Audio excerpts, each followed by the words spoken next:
दोस्तों, यह इस चैनल की कहानी नंबर 2 है।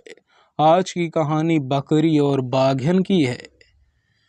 बहुत ही पुरानी बात है। एक गांव में एक बूढ़ा और बुढ़िया रहते थे। वह दोनों बड़े दुखी थे क्योंकि उनके बच्चे नहीं थे। दोनों कभी कभी बहुत उदास हो जाते थे और सोचते थे, हम ही हैं जो अकेले जिंदगी गुजार रहे हैं। एक बार बूढ़े ने बुढ़िया से कहा, मुझे अकेले रहना अच्छा नहीं लगता है। क्यों ना हम एक बकरी को घर ले आएं। उसी दिन दोनों हाट में गए और एक बकरी खरीद कर घर ले आए। 4 कौड़ी में वह बकरी खरीद कर आए थे, इसीलिए वे बकरी को चौकी 4 कौड़ी नाम से पुकारते थे। बुढ़िया माई बहुत खुश थी। बकरी के साथ उसे अपने हाथों से खिलाती पिलाती, जहां भी जाती 4 कौड़ी को साथ ले जाती। पर थोड़े ही दिन में बकरी बहुत ही मनमानी करने लगी। किसी ने भी घर में घुस जाती और जो भी मिलता खाने लगती। आसपास रहने वाले बहुत तंग हो गए थे और घर आकर बकरी के बारे में बोलने लगे। बूढ़े बाबा को बहुत गुस्सा आने लगा। बूढ़ी माई को कहने लगे, इस बकरी को जंगल में छोड़कर आए। बुढ़िया ने कहा, ये क्या कह रहे हो, ऐसा करते हैं। रात के राउत के साथ उसे जंगल में चरने के लिए भेज देते हैं। बकरी चराने वाले राउत के साथ बकरी जंगल जाने लगी, लेकिन थोड़े ही दिन में राउत भी बहुत तंग हो गया। 4 कौड़ी उसका कहा जो नहीं मानती थी। उसने बकरी को चराने ले जाने से इनकार कर दिया।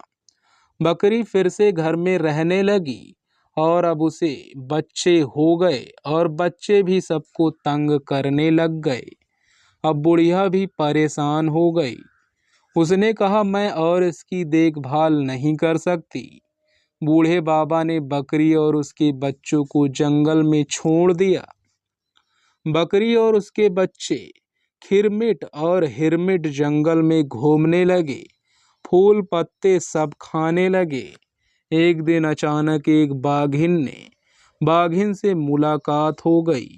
बाघिन खिरमिट और हिरमिट को देख रही थी और सोच रही थी, कब इन दोनों को खाऊंगी। बाघिन को देखकर बकरी को समझ में आ गया कि बाघिन क्या सोच रही है। बकरी को बहुत डर लगा। वह हिम्मत करके बाघिन के पास गई और अपना सर झुकाकर उससे कहा, दीदी प्रणाम। अब बाघिन तो बहुत अचंभे में पड़ गई। ये बकरी तो मुझे दीदी कहकर पुकार रही है, उसके बच्चों को कैसे खाऊं। बाघिन ने कहा, तू कहाँ रहती है। बकरी ने कहा, क्या कहूँ दीदी, रहने के लिए कोई जगह ही नहीं है हमारे पास। बाघिन ने कहा, तो मेरे पास रहने के लिए कोई जगह ही नहीं है। ऐसा कर, मेरे साथ चल, मेरे पास 2 मांद हैं, एक में तू अपने बच्चों के साथ रह जा।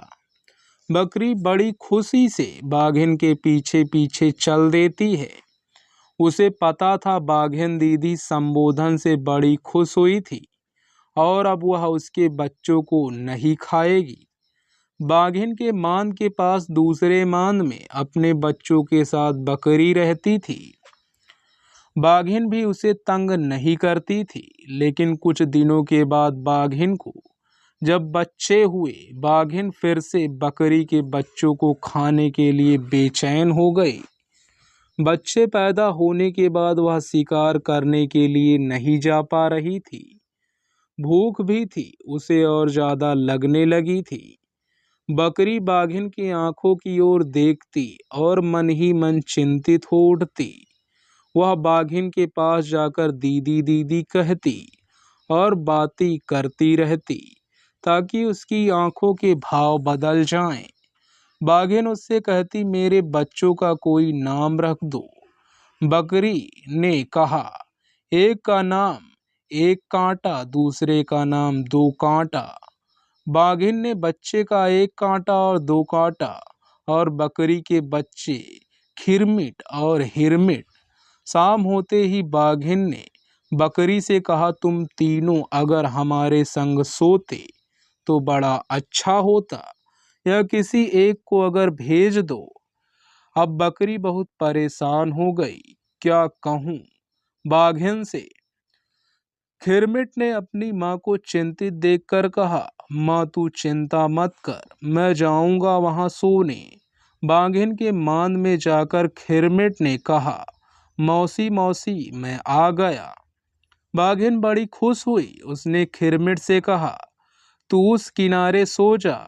खिरमिट लेट गया, लेकिन डर के कारण उसे नींद नहीं आ रही थी। थोड़ी देर के बाद वह उठकर बाघिन के पास जाकर उसे देखने लगा।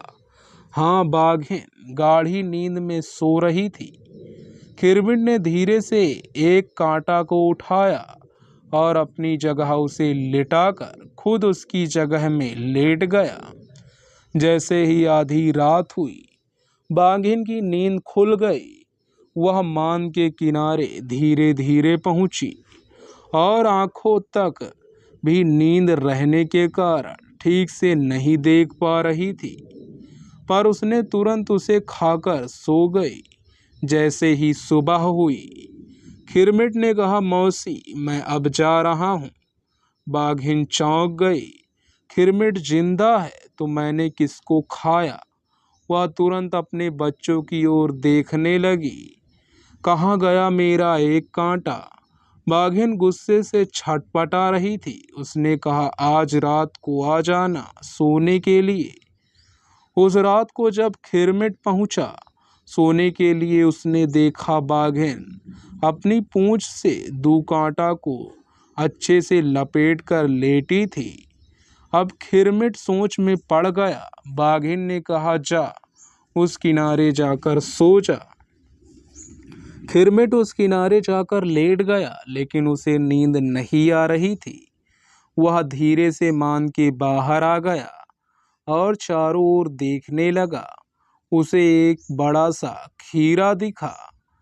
उसने उस खीरे को उठाकर मान के किनारे पर रख दिया और खुद अपनी माँ के पास चला गया। सुबह होते ही खिरमिट ने बाघिन के पास जाकर कहा, मौसी अब मैं जा रहा हूँ। बाघिन उसकी ओर देखती रह गई और फिर उसे डकार आया। यह तो खीरे का डकार आया, तो वह बार में खीरा खा गई। बाघिन बहुत गुस्से से खिरमिट की ओर देखने लगी। खिरमिट धीरे धीरे मान से बाहर निकल गया और फिर तेजी से अपनी माँ के पास पहुंचा। दाई दाई, अब बाघिन हमें नहीं छोड़ेगी, चलो जल्दी चलो, यहाँ से निकल पड़ते हैं। बकरी खिरमिट और हिरमिट को लेकर भागने लगी। भागते भागते बहुत दूर पहुंच गई। बकरी खिरमिट और हिरमिट को देखती और बहुत दुखी होती। ये नन्हे बच्चे कितने थक गए हैं। उसने बच्चों से कहा, थोड़ी देर हम तीनों पेड़ के नीचे आराम कर लेते हैं। पर खिरमिट ने कहा, माँ बाघिन तो बहुत तेज दौड़ती है, वह तो अभी पहुंच जाएगी। हिरमिट ने कहा, क्यों ना हम इस पेड़ पर चढ़ जाएं। बकरी ने कहा, हाँ ये ठीक है, चल हम तीनों इस पेड़ पर चढ़ जाते हैं। बकरी और खिरमिट हिरमिट पेड़ पर चढ़ गए और आराम करने लगे। उधर बाघिन बकरियों के मान में पहुंची। उसने इधर देखा उधर देखा, कहाँ गई बकरियां। बाहर आई और उसके बाद बकरियों के पैरों के निशान देखकर समझ गई कि वे तीनों किस दिशा में गए हैं।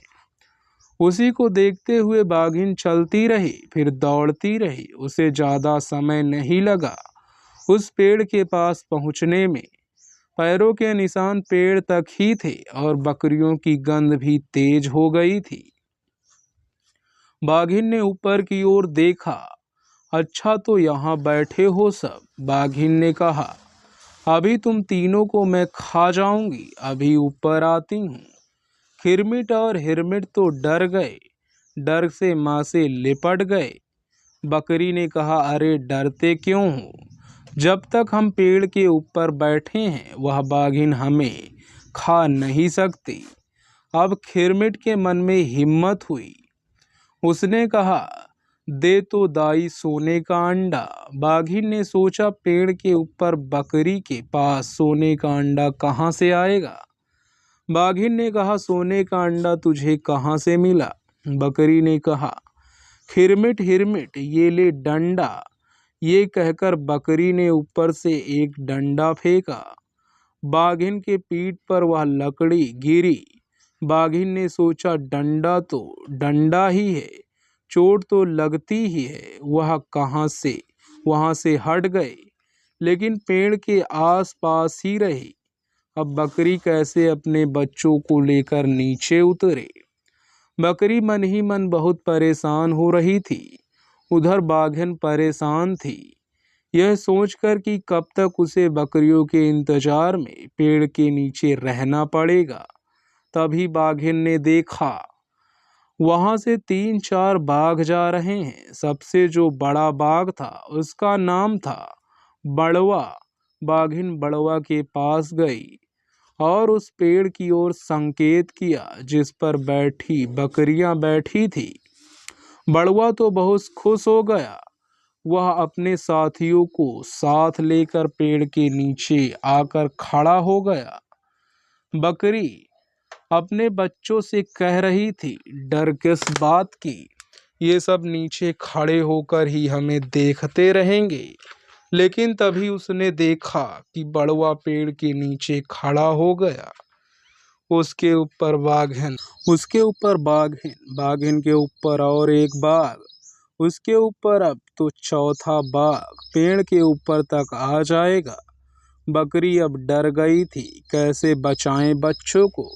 तभी खिरमिट ने कहा, दे तो दाई सोना, सोना के डंडा, तेमा मारो तरी के डंडा।